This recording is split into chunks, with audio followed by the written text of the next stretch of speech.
They didn't just disagree with me. They laughed.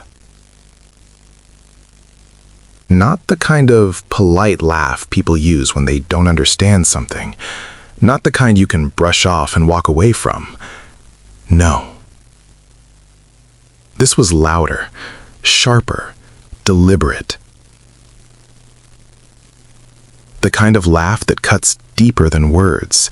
The kind that tells you you're already dismissed. That you don't matter. That what you're saying isn't even worth considering.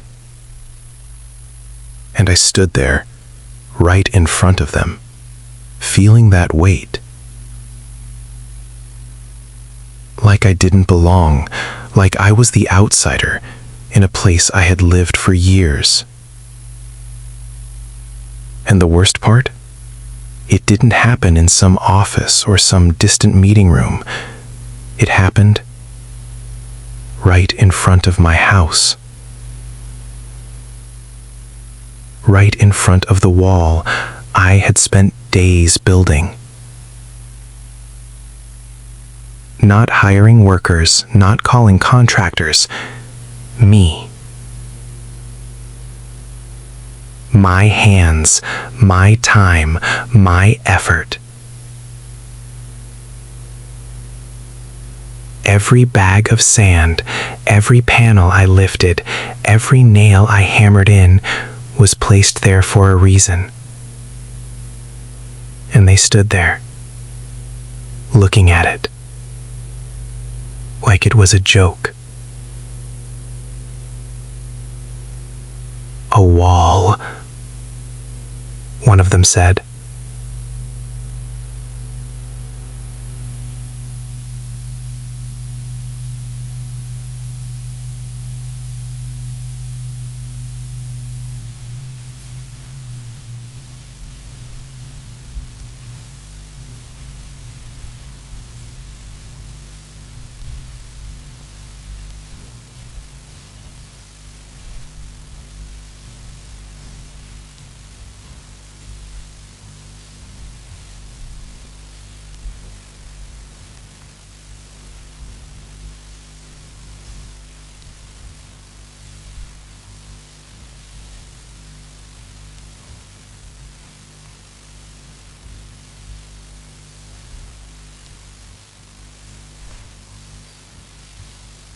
Especially not people who are used to being in charge. I live near a lake. Most days, it's beautiful. Still water, stretching out like glass. Early mornings, when the air is quiet and the world feels slower. You can hear birds softly moving across the surface. You can stand there and feel like nothing could ever go wrong. That's why people move here. For the peace. For the calm. For the illusion of control. Because everything looks perfect. Predictable. Safe. But nature doesn't care about perfect. It doesn't care about calm. And it definitely doesn't care about your sense of control. And I learned that 5 years ago. It started like any other storm season. A little more rain than usual, nothing serious, nothing alarming. People joked about it, said things like, "Good for the lake. We needed this." But then it didn't stop. One day turned into two, two into three. The ground got heavier, softer. Water started sitting instead of sinking. Puddles turned into patches, patches turned into pools. And slowly, quietly, something changed. The lake started rising. At first, you wouldn't notice it. Just a few inches, maybe less. But then, day by day, it climbed. Higher, closer. And one morning, I opened my front door, and there it was. Water. Right at the edge, just inches away from crossing into my home. I remember not moving, not even breathing properly.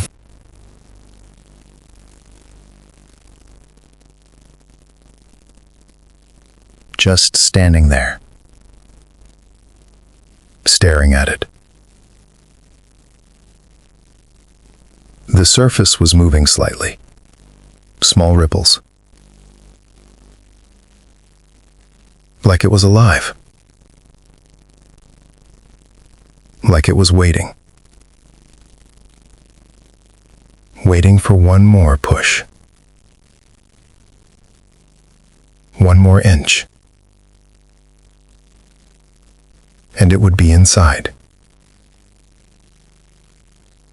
I stood there for a long time, long enough to understand something. This wasn't under my control. Not really. And if it wanted to come in, it would. That day,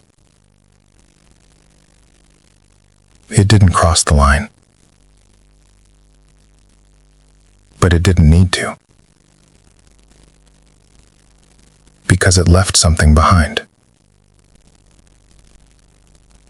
A memory. A warning. And from that moment on, I knew.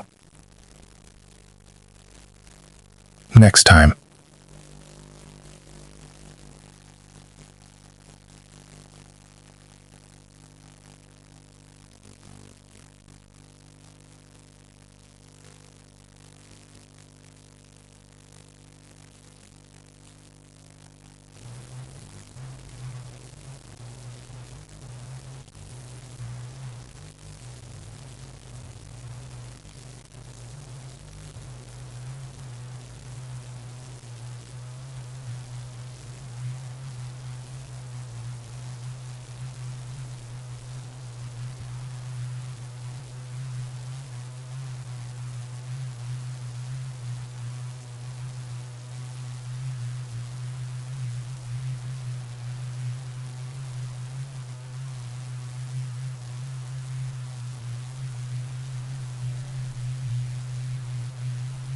Places most people would never notice.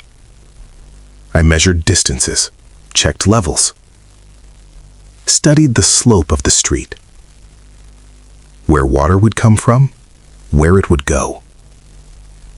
Every small detail mattered, because I knew this wasn't going to be normal.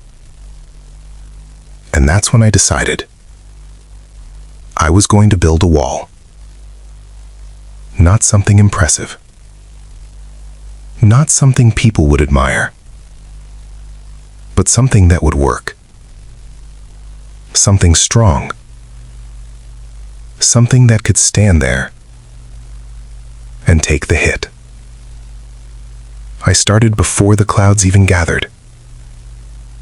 Before the air changed.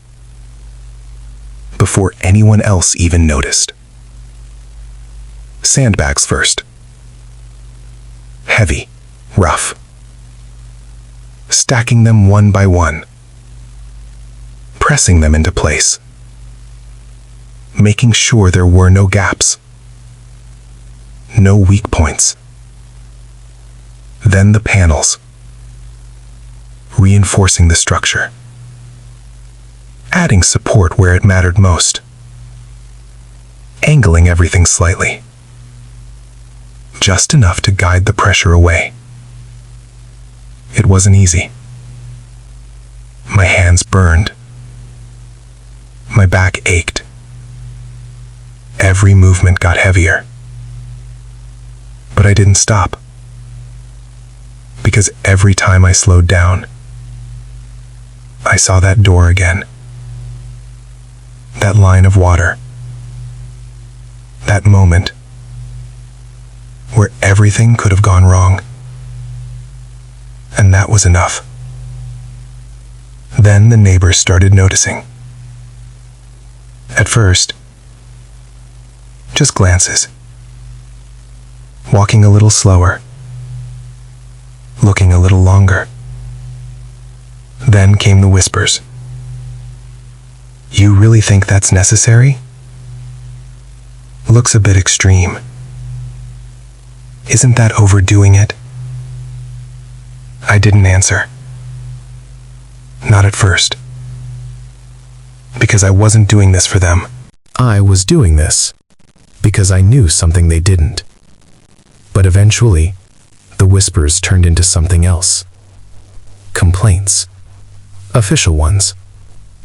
And that's when the HOA stepped in. Of course they did. A letter showed up at my door. Clean, formal, cold. You are in violation. I read it once. Then again. Then a third time. Just to be sure. But there was no mistake. My wall, the thing I built to protect my home, wasn't acceptable. Not because it didn't work. Not because it was unsafe. But because it didn't look right. Visually acceptable. That's what it came down to. Not safety. Not reality. Not risk. Just appearance. And standing there, holding that letter, I realized something. This wasn't going to be simple. Not at all. The meeting room felt smaller than usual. Or maybe it wasn't the room. Maybe it was the way they looked at me. The way their eyes followed me as I walked in. Not with curiosity, not with concern, but with judgment. Like I didn't belong there. Like I was the problem. Like I was the disruption in their perfectly controlled world. And I could feel it. That invisible pressure. The kind that doesn't need words. The kind that tells you you're already outnumbered. I stood there, holding the notice in my hand. The paper felt heavier than it should have.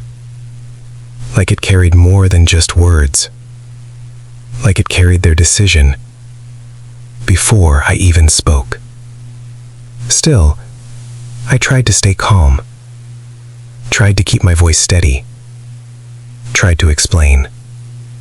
There's a storm coming, I said. A big one. We need to prepare. And for a moment, there was silence. Not thoughtful silence. Not the kind where people are considering your words. No, this was different. This was the kind of silence that comes right before dismissal. Then I saw it. A smile. Small. Controlled.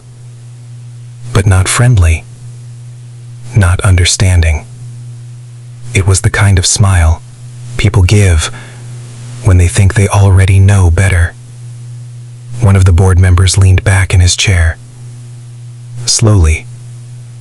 Comfortably. Arms crossed. Posture relaxed. Too relaxed. Like nothing I was saying mattered. And then he spoke. I think you're overreacting. Simple words, but heavy. dismissive, final. A few others nodded, not even looking at me anymore, just agreeing, following the tone that had already been set. Another voice came from the side. This neighborhood has never flooded. Never. That word again. Never. Such a confident word. Such a dangerous word. Because never doesn't mean impossible. It just means it hasn't happened yet. I took a breath. A slow one. Trying to stay grounded. Trying not to let frustration take over. Tried again. This isn't about the past, I said. It's about what's coming. But they weren't listening. Not really. You can tell when someone's listening. They lean forward. They focus. They engage. But here, they leaned back. They exchanged glances. They waited for me to finish, so they could move on. And then it happened. They laughed. Not loudly at first. Just a few chuckles. But enough. Enough to spread. Enough to grow. Until it filled the room, echoing off the walls, turning my warning into something trivial, something ridiculous. A little wall like that, one of them said, isn't going to stop anything. And that was it. That was the moment. Not official. No vote. No formal decision. But you could feel it. The shift. The closing of minds. They had already decided. I was wrong. And nothing I said was going to change that. I stood there for a second longer, looking at them, hoping, just maybe, someone would understand. Someone would speak up. But no one did. So I left. And as I walked out, I realized something. I was on my own. Completely. No support. No backup. Just me and the wall I had built. The rain started that night. Soft at first. Gentle. Almost comforting. The kind of rain you don't worry about. The kind that makes everything feel calm. Safe. Like maybe I had been wrong. Like maybe they were right. But it didn't stop. It kept going. Hour after hour. The sound began to change. From light tapping to something heavier, more constant, more forceful. Like the sky was pressing down on everything. By midnight, it was steady. By early morning, it was relentless. I barely slept.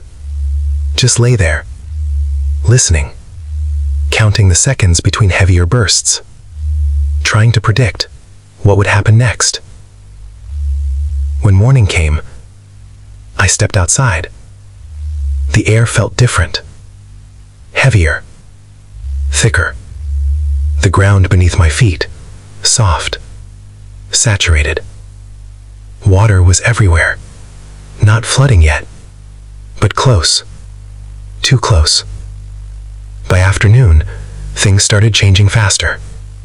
The streets began to fill, water collecting along the edges, creeping toward the center, drains working but struggling, falling behind.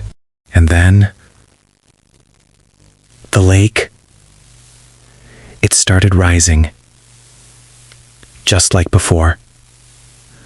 Slow at first, but steady, unstoppable. I stood outside, watching it. The waterline moving higher, closer, closer. Behind me, my wall stood ready, silent, still, like it knew what was coming. Across the street, neighbors started to notice. At first, just curiosity, looking out windows, stepping outside. Then concern. Phones came out. Pictures, videos, messages being sent, calls being made. The conversations changed. The tone shifted. Confidence turned into uncertainty. Uncertainty turned into worry. And slowly, quietly, that worry turned into fear. Because now, they could see it too. Now, it was real. But it was too late. Because preparation takes time. And time was gone. You can always tell when things are about to go wrong. It's never obvious at first.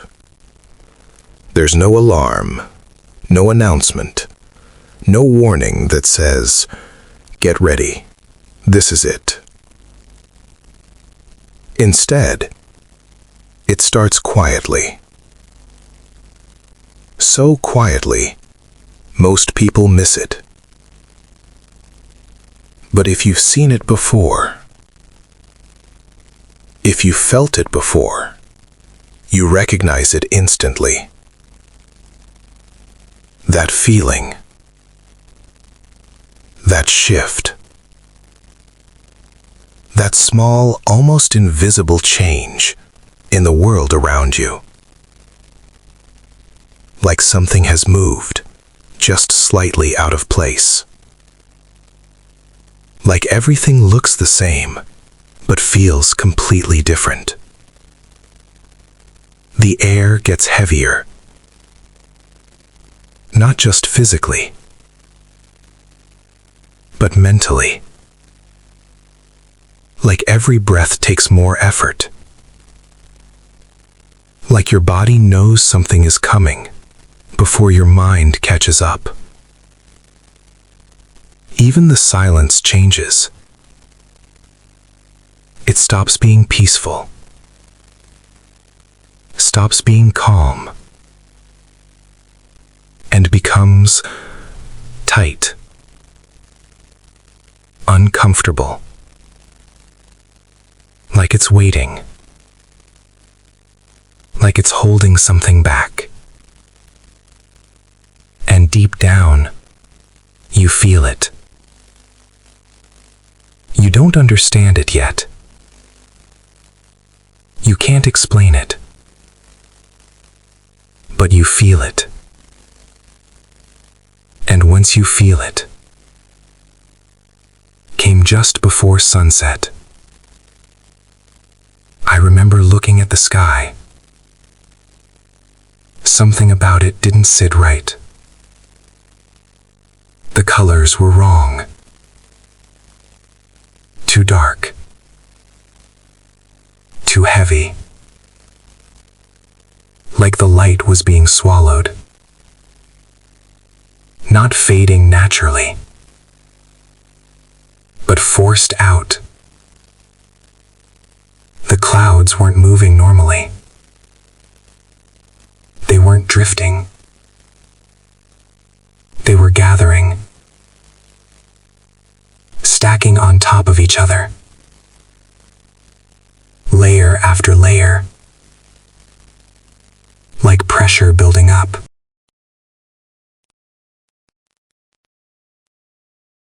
And then I noticed something else. The usual sounds were gone. No birds, no distant movement, no background life, just stillness, heavy stillness. And then the rain changed. Up until that point, it had been manageable, predictable, something you could ignore. But now, it became something else. Heavier, louder, harder. Each drop hitting like it meant something. Not random, not soft, but forceful, intentional. The kind of rain that makes you stop and pay attention. The kind that makes you realize this isn't normal anymore. And it didn't stop. It didn't slow down. It didn't give space to think. It just kept going, building, layering, until the sound itself became overwhelming. You couldn't hear anything else, not clearly. Voices blurred, thoughts scattered. All you could hear was water, endless, constant. And then it started moving. At first, you don't notice the movement. You just see more water, more pooling, more spreading. But then it becomes clear. This isn't just rain anymore. This is flow. This is movement. This is force. The streets started filling, not slowly, quickly, too quickly. Water rushing along the edges, then crossing them, then taking over completely. Drains tried to keep up, but they couldn't. They failed. And once they failed, everything changed. Water pushed past curbs, into driveways, across sidewalks, into places it wasn't supposed to be. And once it entered, it didn't leave. It kept building, rising, spreading, finding every weakness, every opening, every mistake. That's when people started coming outside, one by one, curious at first, confused, trying to understand, trying to convince themselves it wasn't serious. But then, reality started setting in. Voices got louder, faster, more urgent. People started calling out to each other, warning each other, telling each other to move things, to act, to do something. Some started running. No plan. No direction. Just movement. Grabbing whatever they could. Keys. Documents. Boxes. Anything that felt important in that moment. Cars were started. Doors slammed. Engines revved. People trying to escape something they still didn't fully understand. And some just stood there, frozen, watching, hoping, waiting. But hope wasn't enough, because the water kept coming, stronger, faster. faster, more aggressive. And then it reached my wall. That moment felt unreal, like everything narrowed down to just that one point. Nothing else mattered. Not the people. Not the noise. Just the wall and the water. The first impact came hard.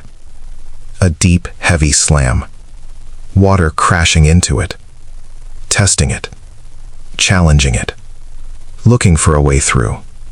For a second, everything held. Perfectly. Still. Balanced.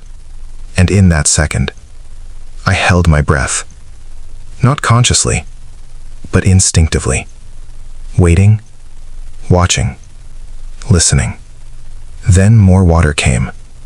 More pressure. More force. Stacking on top of itself. Building. Relentless. And I could feel it. In my chest. In my hands. In the ground beneath me. Every second felt heavier. Longer. And then, it changed. The flow shifted. The pressure redirected. The water moved. Not forward anymore. Sideways. Searching. Adapting. Finding another way. And it found it. Away from me. Toward them. And that's when everything broke. The calm. The control. The illusion. Screaming started. Real screaming. Panic. Fear. The kind you can't hide. The kind that takes over everything. And I stood there, watching it happen. Not surprised. Not shocked. Because I had already seen it. Years ago. Just from the other side. One of them ran toward me. Water rising around his legs. Fast. Uncontrolled. "Do something," he shouted. And in that moment, everything connected. The meeting. The laughter.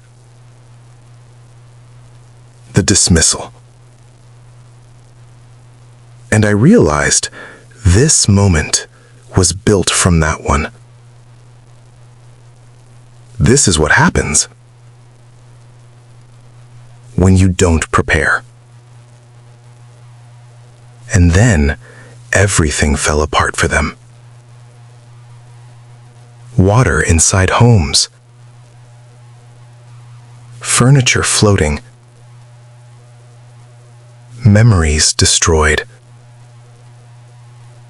And me? Standing there. Dry. Safe. Protected. Because I listened. Because I prepared. Because I didn't ignore the warning. The rain eventually stopped. But the damage didn't. That stayed. A reminder. A lesson. And a week later, the letter came. Approved. Just one word. Too late. They laughed at it once. But when the water came, they understood. Too late.